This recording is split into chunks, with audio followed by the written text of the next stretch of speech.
और अब बात करेंगे झाबुआ की खबर की, जहां कलेक्टर के खिलाफ ही नारे लगे हैं। छात्रों ने कलेक्टर के खिलाफ नारे लगाए। कलेक्टर हटाओ, झाबुआ बचाओ की मांग करने लगे।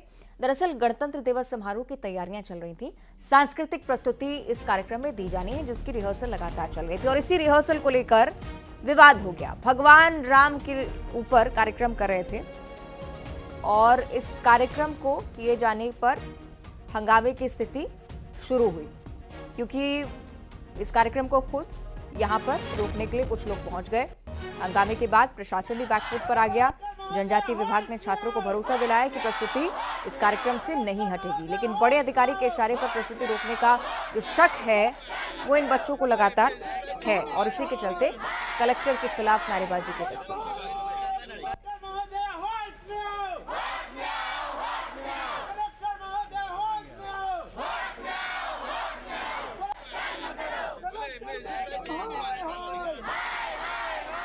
तो आप सुन रहे हैं किस प्रकार नारेबाजी की जा रही है छात्रों की तरफ से, जो कि गणतंत्र दिवस के कार्यक्रम में भगवान राम को लेकर एक कार्यक्रम करना था। रिहर्सल के दौरान कुछ अधिकारियों ने इन्हें रोक दिया। अब छात्रों की तरफ से आरोप है कि बड़े अधिकारी दबाव बनाना चाहते हैं, डरा रहे हैं और इसके चलते भगवान राम पर कार्यक्रम नहीं होने देना चाहते। कलेक्टर हटाओ, झाबुआ बचाओ, ये नारे लगे हैं।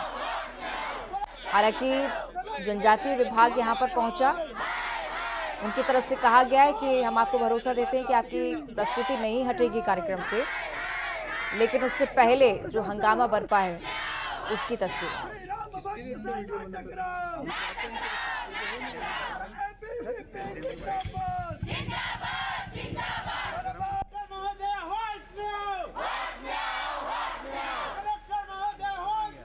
तो गणतंत्र दिवस समारोह में सांस्कृतिक प्रस्तुति को लेकर पूरा विवाद।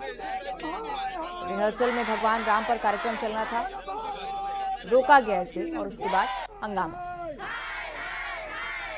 सीधे आपको झाबुआ लिए चलते हैं। सहयोगी वीरेंद्र राठौर हमारे साथ जुड़ रहे हैं। वीरेंद्र, इस विवाद को लेकर फिलहाल क्या स्थिति और कल क्या माहौल बना? देखिए, कल जो दिन भर जिस तरह की हलचल हुई, दिन भर जिस तरह का हंगामा हुआ, उसके बाद प्रशासन को बैकफुट पर आना पड़ा और ये कहना पड़ा छात्रों को कि जितनी भी प्रस्तुतियां रिहर्सल के दौरान की गई हैं, वे सभी प्रस्तुतियां 26 जनवरी का जो मुख्य समारोह होगा उसमें उन सभी प्रस्तुतियों को पेश किया जाएगा। पहले ये हुआ था कि कुछ स्कूली बच्चों ने भगवान राम को लेकर एक नृत्य नाटिका प्रस्तुत की थी। उसको लेकर ये कहा गया था कि अब इसको होल्ड पे रखा जाता है।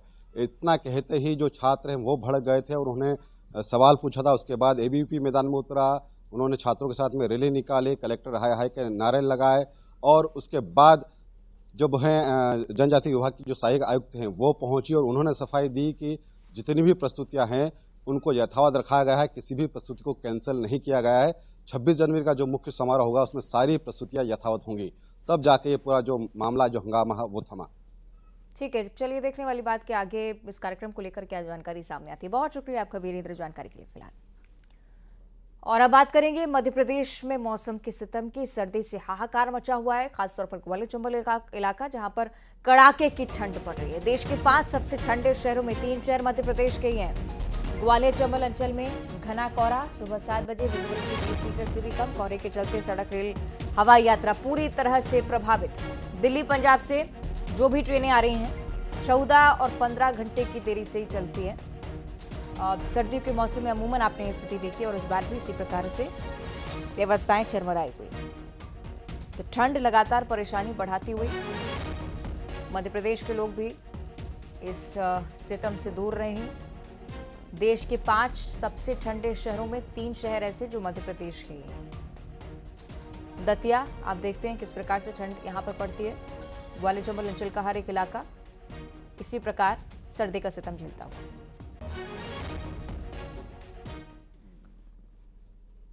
तो मध्य प्रदेश में सर्दी का डबल अटैक लगातार जारी है। श्योपुर में भी जोरदार सर्दी पड़ रही है। श्योपुर में 7 डिग्री तक न्यूनतम पारा लुढ़क गया है। कोहरे के आगोश में पूरा शहर, वाहनों की रफ्तार पर भी ब्रेक लग चुकी है।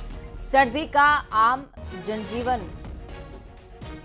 सर्दी के चलते बुरी तरह से प्रभावित होता हुआ। आमतौर पर लोग अब घर से निकलने से भी डरते हुए, क्योंकि रात में अगर आप तापमान की बात करेंगे तो 2 से 3 डिग्री तक पहुंच जाता है। सुबह अधिकतम तापमान में भी बढ़ोतरी अभी तक नहीं हुई है, आसार भी आने वाले समय के लिए नजर नहीं आते हैं फिलहाल। सर्दी का ये डबल अटैक, एक तरफ ठंड है, दूसरी तरफ कोहरे के आगोश में पूरा प्रदेश।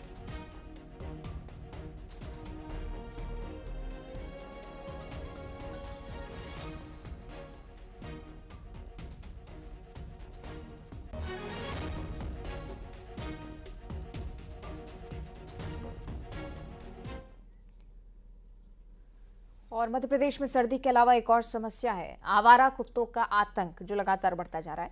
आवारा कुत्तों के काटने के सबसे ज्यादा मामले राजधानी भोपाल से और ग्वालियर जिले से सामने आ रहे हैं। राजधानी भोपाल में जहां कुत्तों के काटने से 2 मासूमों की जान तक जा चुकी है, और इधर ग्वालियर जिले की जब आप बात करते हैं तो एक दिन में सबसे ज्यादा करीब 550 मामले डॉग बाइट के आए हैं। लोग नगर निगम पर सवाल उठाने लगे हैं।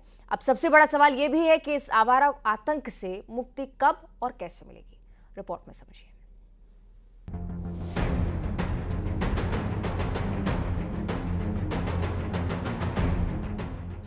आवारा कुत्तों का आतंक, डी गैंग से दहशत में लोग, रोजाना बना रहे शिकार, लोगों को कब मिलेगी मुक्ति?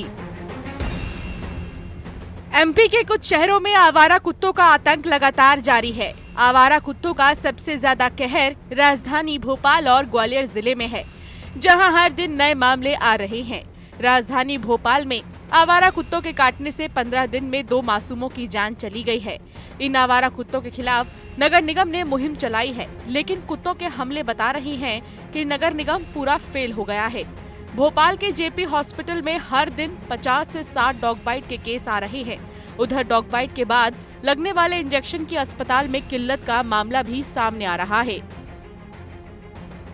पे बोल रहा है इंजेक्शन नहीं है, इंजेक्शन आ रहा है, तो अब मेरी मजबूरी है क्योंकि मेरा टाइम निकलते जा रहा है, मतलब 24 घंटे के अंदर लगना है। तो अगर यहाँ पे नहीं मिलता है तो फिर मेरे को मजबूरी है, मैं बाहर से प्राइवेट लगवाना पड़ेगा।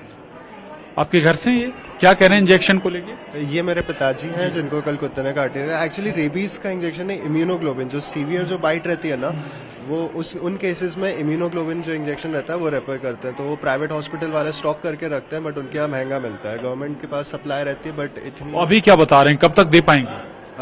अवेलेबल करवा रहे हैं, थोड़ा टाइम लगता है। एक्चुअली इंजेक्शन 48 आवर्स के अंदर लग जाना चाहिए, तो यहाँ पे अभी जो है शॉर्टेज है और वेट के हिसाब से लगता है। आवारा कुत्तों के हमले के सबसे ज्यादा मामले ग्वालियर जिले से हैं, जहां एक ही दिन में आवारा कुत्तों ने करीब 550 लोगों को अपना शिकार बनाया। जिले भर के सरकारी अस्पतालों में सैकड़ों लोग रेबीज के इंजेक्शन लगवाने पहुंच रहे हैं। आवारा कुत्तों के बढ़ते हमलों पर पूर्व मुख्यमंत्री कमलनाथ ने ट्वीट कर चिंता जाहिर की है। उन्होंने सोशल मीडिया एक्स पर लिखा, डॉग बाइट से बच्चों की मौत की घटनाएं हृदय विदारक है। ये एक गंभीर समस्या है, इसके लिए सरकार को तुरंत कदम उठाने चाहिए। भोपाल में 13 दिन में कुत्तों के काटने से 2 मासूमों की मौत हो चुकी है। हाल ही में 4 साल के बच्चे की कुत्ते के काटने से मौत हुई है। इससे प्रशासन पर भी कई सवाल खड़े होते हैं। राज्य में रोजाना सैकड़ों की संख्या में डॉग बाइटिंग का केस आ रहा है। इधर कमलनाथ के ट्वीट पर बीजेपी ने जवाब दिया है। बीजेपी प्रवक्ता पंकज चतुर्वेदी ने कहा कि कमलनाथ जी की जानकारी अधूरी है। देखिए, कमलनाथ जी ने जो विषय की बात करी, शायद कमलनाथ जी को जानकारी अधूरी है। मध्य प्रदेश में हर सिविक बॉडी के पास एक स्पेशल स्क्वाड है जो आवारा जो कुत्ते हैं, डॉग्स, उनको स्ट्रीट डॉग्स को पकड़ने का काम करता है। और आमतौर पर डॉग बाइट्स के जो भी विषय आते हैं वो इन्हीं के द्वारा उत्पन्न होते हैं। जितने चिकित्सालय हैं सब में प्रॉपर एंटी रेबीज की वैक्सीन की अवेलेबिलिटी इजीली अवेलेबल है। बहरहाल आवारा कुत्तों के लगातार हमले वाकई चिंताजनक है। अब सबसे बड़ा सवाल यही है कि इस आतंक से मुक्ति कब? Bureau report, news 18 Bhopal. और अयोध्या में रामलला के दर्शन के लिए भारी भीड़ उमड़ रही है। आप जानते हैं जिस प्रकार से तस्वीरें सामने आ रही हैं लगातार, और आज भी श्रद्धालु भगवान राम के दर्शन के लिए सुबह से ही लाइनों में लगे हुए हैं। बढ़ती भीड़ को देखते हुए राम मंदिर ट्रस्ट ने दर्शन को समय के तौर पर सीमा बढ़ाने का फैसला कर लिया है। इसके तहत आज सुबह 6 बजे से रात 10 बजे तक रामलला के दर्शन भक्त कर सकेंगे। दर्शन अवधि के दौरान आरती और भोग के लिए 15-15 मिनट तक भगवान के मंदिर में पर्दा लगाया जाएगा। अब इस दौरान अनवरत श्रद्धालुओं को रामलला के दर्शन हालांकि होने वाले हैं। इस बीच रामलला के दर्शन आसानी से हो सके इसके लिए भी श्री राम जन्मभूमि तीर्थ क्षेत्र ट्रस्ट ने हेल्पलाइन नंबर जारी किया है। श्रद्धालु ट्रस्ट के मोबाइल नंबर पर संपर्क कर सकते हैं। इसके अलावा कई और टोल फ्री नंबर जो कि जारी किए गए, वेबसाइट भी है SRJB क्षेत्र.org, इस पर भी मंदिर और दर्शन की जानकारी मिल पाएगी।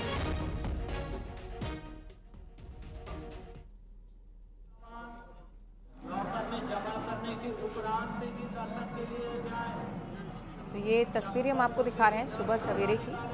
एक तो रामलला के दर्शन आप कर लीजिए, साथ ही साथ श्रद्धालुओं की भीड़ जो बताती है कि यहाँ पर कितनी बड़ी संख्या में लोग पहुँच रहे हैं। जब से प्राण प्रतिष्ठा हुई इसके बाद भारी हुजूम, प्रशासन के लिए भी बड़ी चुनौती पहले दिन रहा, लेकिन अब धीरे धीरे कर स्थिति सामान्य होती हुई अब एक अच्छी खासी व्यवस्था भी यहाँ पर है, जिसके जरिए सुबह 6 बजे से रात 10 बजे तक श्रद्धालुओं को रामलला दर्शन देंगे। समय सीमा में बढ़ोतरी, जिससे जो भी भक्त यहाँ पर आए उन्हें रामलला के दर्शन के बिना ना लौटना पड़े, किसी प्रकार की अव्यवस्था ना हो, क्योंकि जब भी आप किसी बड़े मठ या मंदिर में पहुँचते हैं तो भारी भीड़ के चलते दर्शन की सबसे ज़्यादा समस्या होती है। यहाँ अभी प्राण प्रतिष्ठा हुई है, हो सकता था कि समस्या आती व्यवस्था संभालने में और पहले दिन शायद आई भी, लेकिन अब धीरे धीरे कर सब कुछ ठीक होता हुआ। संख्या बहुत ज़्यादा है लोगों की, इस बात से निश्चित इनकार नहीं किया जा सकता, लेकिन प्रशासन धीरे धीरे मुस्तैदी बरतता। तस्वीरें मंदिर के भीतर की भी, रामलला के दर्शन करते हुए लोग आपको नजर आने वाले हैं। सुबह 6 बजे से 10 बजे तक की अवधि अब की गई। देखिए, आज पौष पूर्णिमा का पर्व है जिसमें लोग स्नान करते हैं। आसपास के लोग भारी संख्या में पैदल चल करके आ रहे हैं। अभी तक 1 किलोमीटर की 2 लाइनें हमारी लग चुकी हैं और सभी लोग सुव्यवस्थित हैं। सभी के दर्शन प्रारंभ हुए हैं और हम लोग लगातार इसको भ्रमण रह करके लोगों को सुनिश्चित करा रहे हैं। इसमें एक प्रोसेस है कि हर आदमी, कोई भी आदमी जो सामान लेके आता है उसको रखवाना होता है PFC में, पब्लिक फैसिलिटेशन सेंटर में। वहाँ पे उसकी इस बैगेज स्कैनर्स के थ्रू लोग निकलते हैं, सामान निकलता है। उसकी हमारी एक अलग से फिजिकल फ्रिस्किंग के लिए भी एक अलग काउंटर है, वहाँ से होते हुए एक सर्कुलेशन में लोग जाते हैं। और फिल्म एनिमल की सफलता को लेकर एक्ट्रेस तृप्ति डिमरी काफी खुश नजर आई हैं। उनकी तरफ से कहा गया है कि हर रात सोने से पहले अपने सितारों को धन्यवाद जरूर करती हूं, क्योंकि मुझे लगता है कि मैं भाग्यशाली हूं। फिल्म की सफलता को लेकर कहा कि मुझे बिल्कुल अंदाजा नहीं था कि मेरे किरदार को इतना पसंद किया जाएगा। सुनिए। Honestly gotten a very overwhelming response for Animal, and I thank my stars every night before I go to sleep for whatever's happened, because I just feel that I got lucky, and I feel that it's a very special moment in my life. And yeah, I mean, I'm very, very happy and very, very it feels good, when you work and your audiences connect with you. This is what you work for, and this is what you want from the audience when the film comes out. So I think it is a very satisfying feeling, and I'm very happy and grateful. और इसी के साथ इस bulletin में इतना ही। देखते रहिए news 18।